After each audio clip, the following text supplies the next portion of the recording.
ජීවිතයේ ප්‍රබලම දරා ගැනීමයි අත්හැරීමයි දෙකම තියෙන්නේ ගෑනු ළමයින්ට.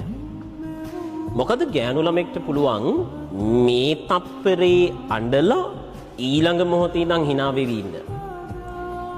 මේ තප්පරේ hina වෙවි ඉන්න ගෑනු ළමෙක්ට ඊළඟ තප්පරේ ඉඳන් ඇස්වල කඳුළු පුරවගෙන අඬ ඉන්නත් පුළුවන්.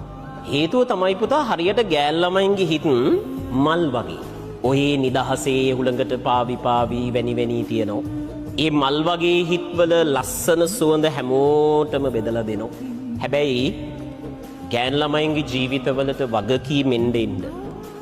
එහෙම නැත්නම් තමන්ගේ ජීවිතේට බොහෝ වෙලාවට ආපු පිරිමියෙක් කියලා දුන්න පාඩම් එක්ක අර මල් වගේ තියෙන හිත් ටික ගල් වගේ හයිය වෙන්න පටන් ගන්නවා.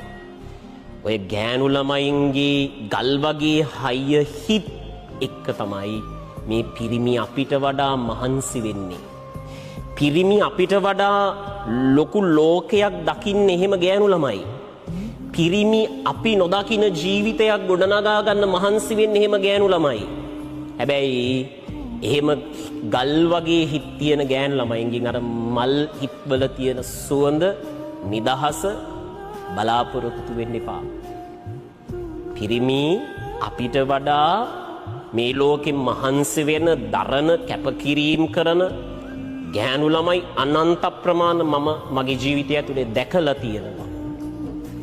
ඒ මල් වගේ හිත් වලින් පටන් ගත්ත ගෑනු ළමයින්ගේ ජීවිත අද ජීවිත අත්දැකීම් එක ගල් වගේ හයිය වෙලා තියෙන්නේ.